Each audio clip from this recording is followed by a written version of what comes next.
ஓம் அகதீசாய நம. ஓம் அகதீசாய நம. ஓம் அகதீசாய நம. குற்றமற்ற மாசறு திங்கள் கங்கை முடிமேல் அணிந்து அந்த கங்கை மேல் நோக்கி விட்டது, சிரசுக்கு போய்விட்டது. இங்கே என்ன சொன்னார்? வேயுரு தோழி வங்கன் விடமுண்ட கண்டன். விஷம் எங்கே இருந்துச்சு? கீழே இருந்துச்சு, கீழே நோக்கி போய்கிட்டே இருந்தது. அது பெண்பாலும் ஆண்பால் பெண்பாலில் போய்கிட்டே இருந்துச்சு. அது கரு உற்பத்தி செஞ்சுக்கிட்டே இருந்தது. கரு உற்பத்தி செய்து கொண்ட இந்த நச்சுத்தன்மையை என்ன செய்யறான்? பக்தி விசுவாசத்தாலும் உரிய தியானிப்பதாலும் புண்ணியத்தாலும் மேல் நோக்க ஆரம்பித்துவிடுது. வேயுரு தோழி வங்கன் விடமுண்ட கண்டன். அது என்னாகும்? கண்டஸ்தானம் வரையும் தான் விஷம். விஷத்தை உண்டதுனாலே இருண்ட நீல நிறமாக்கி உரையில் இருக்கும். விடமுண்ட கண்டன் மிக நல்ல வீணை தடைவினார். வீணை என்பது மேலே 4 தந்தி கம்பி இருக்கு, மேலே 4 தந்தி இருக்கும், கீழே 3 இருக்கும். அது விளக்கம் தேவையில்லை. அப்போ அது சொல்லுவான், சாரணி ஆறுனு சாரணி பஞ்சமம் மந்திரம் கீழே மேல் சச்சம் பஞ்சமம் கீழ் சச்சம் கீழே உள்ள நரம்புகள். அது மிக நல்ல வீணைன்னா சாரணி அணுசாரணி பஞ்சமம் மந்திரம். மேலே உள்ள 4 தந்தி, கீழே உள்ளது 3. மேல் சட்சம் பஞ்சமம் கீழ் சட்சம்னா அது வாட சொல்ல. சட்சம்னா சட்சம் பஞ்சமம், கீழ் சட்சம்னா இது தாளம். கீழே இருப்பது தாளம், மேலே இருப்பது ஆக மொத்தம் எல்லா அது ஒரு தத்துவம், வீணை தத்துவம். மிக நல்ல வீணை தலைவினார்.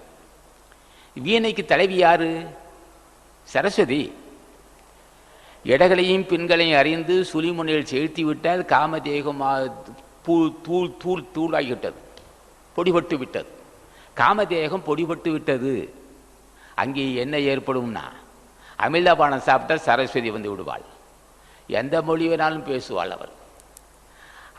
அவளுக்கு ஈடே இல்லை. ஒரு மொழியே பல மொழிக்கும் இடம் கொடுக்கும்னார் தாய்மனசாமிகள். ஒரு மொழி என்பது இடங்களையும் பின்களையும் சேர்த்து புறமத்தி செலுத்துவது ஒரே மொழி. ஒரு மொழியே பல மொழிக்கும் இடம் கொடுக்கும், ஒரு மொழியே மலமொழிக்கும், ஒழிக்கும் என்று உரைத்த குருமொழியே மலை இலக்கு அப்படின்னார். அதான் எல்லை, அதான் அந்த ஒரு மொழி. அப்ப என்ன செய்கிறார்கள்? அந்த ஒரு மொழி அறிந்தவர்கள் இடங்களையும் பின்களையும் சுழிமொழி சேர்த்து விட்டால் அவங்க ஓங்காரம் கேட்கும். அதான் ஒரு மொழி.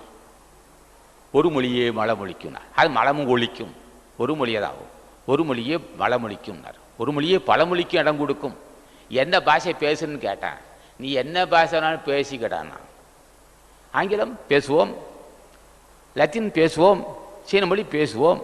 உலகத்திற்கு எல்லா பாஷையும் பேச நான் பதில் தருவேன். அடக்கமாக இருக்க அப்படியெல்லாம் பேச மாட்டாங்க, அடக்கமாக இருப்பாங்க.